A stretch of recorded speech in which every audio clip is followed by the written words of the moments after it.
Oke, Istanbul. Sekarang pergi ke Bursa ibu kota Osmania. Ottoman. Tahu. Ottoman sebenarnya orang Turki sedikit. Dan nanti aku akan melanjutkan. Ada banyak cerita yang aku akan ya. Halo, apa kabar sahabat semua? Semoga selalu sehat dan bahagia. Video ini kita akan melanjutkan perjalanan dari Istanbul menuju ke Bursa ya. Bursa adalah salah satu ibu kota provinsi yang ada di Istanbul, yang ada di Turki maksudnya ya, bukan Istanbul. Jadi ini perjalanan dari Istanbul menuju ke Bursa. Tadi di awal video bisa dilihat ya, ada tour guide kita Mr. Yunus sedang menjelaskan tentang tujuan kita yaitu ke Bursa. Nah teman-teman bisa melihat ya beberapa ruas jalan yang dilalui menuju ke Bursa, seperti misalnya jembatan ini ya. Ini jembatan yang kita lalui dan juga beberapa ruas jalan tol yang dilalui. Nah supaya teman-teman bisa merasakan bagaimana sih perjalanan naik bus dari Istanbul menuju ke Bursa ya, kota Bursa. Sengaja video ini tidak saya percepat ya teman-teman. Bagi yang pengen di skip atau pengen dipercepat silahkan. Yang pengen ikut menikmati perjalanan juga silahkan. Ya paling tidak bisa seolah-olah ikut perjalanan ya teman-teman. Dan dari Istanbul menuju ke Bursa itu sebetulnya perjalanannya hampir 3 jam perjalanan. Jadi beberapa kali kita harus berhenti di rest area. Karena itu video ini juga akan berhenti di titik rest area pertama dan nanti kita akan lanjutkan pada video berikutnya. Paling tidak teman-teman bisa melihatlah ada jembatan yang kita lalui, juga ada terowongan panjang seperti ini ya. Jadi sungai atau selat dikasih jembatan, gunungnya dibuat terowongan, nah ya. Jadi pokoknya jalanannya lurus terus ya. Yang ada sungai dikasih jembatan, yang gunung-gunung ditembus jadi terowongan gitu ya. Terus yang bukit-bukit juga diratakan, yang jurang-jurang diratakan. Jadi luar biasa ya teman-teman. Nah ini bisa dilihat nih, jalanannya lurus panjang perjalanan. Namun supir di Turki ini ada aturan ya teman-teman. Jadi di dashboard mereka sudah ada aturan setiap berapa kilometer harus berhenti ke rest area. Termasuk kecepatan maksimal juga sudah ada. Jadi walaupun jalanannya mulus begini, supir bus tidak akan melaju dengan kecepatan tinggi, karena kalau kecepatannya melebihi yang dianjurkan itu sudah ada alarm yang berbunyi gitu ya, ada bunyi titit gitu, itu artinya kecepatan sudah melampaui batas. Nah, jadi supir-supir di sini sudah terbiasa melaju dengan kecepatan sesuai standar. Padahal biasanya kalau ngeliat jalan yang mulus lebar begini, yang ada gatal ya, pengen injak gas kayaknya. Nah terus kenapa nggak digas aja? Lihat ini teman-teman, banyak sekali kamera pengintai ya. Jadi setiap kali berapa kilometer ada CCTV yang merekam kecepatan kendaraan. Jadi kelihatan nggak ada polisi, tapi data kendaraan akan terekam dan akan kena tilang teman-teman. Jadi jangan coba-coba ngebut ya, walaupun nggak ada polisi yang lalu lintas yang melihat. Ingat di ruas jalan tol ini banyak sekali mata-mata digital ya. CCTV-nya ada. Jadi ya harus tertib begitu ya. Apalagi jalur antar provinsi seperti ini, kendaraannya besar-besar gitu ya. Jadi harus hati-hati teman-teman. Nah, bisa dilihat ada kecepatan maksimal yang diperbolehkan, ada yang dianjurkan berapa kecepatannya. Oke teman-teman, yuk ikuti perjalanan di video ini.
Nah, teman-teman bisa lihat ya bagaimana kondisi jalanan yang mulus banget ya.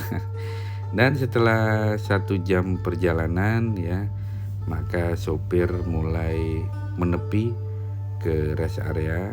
Jadi kita istirahat dulu di rest area ini untuk istirahat buat sopirnya dan juga buat penumpangnya, paling tidak bisa ke toilet atau pengen beli makanan ya beli makanan ya.